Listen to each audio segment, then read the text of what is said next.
Прывітанне, даражэнькія! Запрашаю вас у Вышку, мястэчка ў мазавецкім ваяводстве, якое ў якасці свайго сімвала мае бел-чырвона-белы сцяг і адпаведны герб.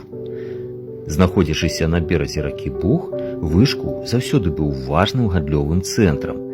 Гэтае паселішча вядома з 1203 года і доўгі час належала біскупам плоцкім, якія развівалі яго і як духоўны, рэлігійны цэнтр.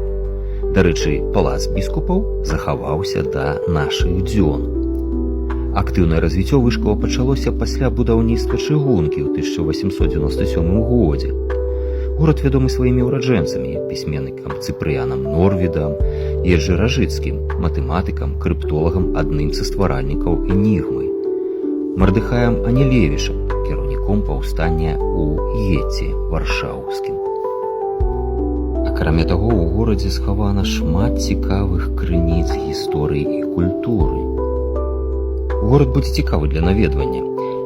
Раім наведаць касцёл святога Ідзы 18 стагоддзя, гарадскі парк, у якім можна не толькі адпачыць, але і пазнаёміцца з некалькімі цікавымі скульптурамі і архітэктурнымі формамі, якія звязаны з гісторыяй горада.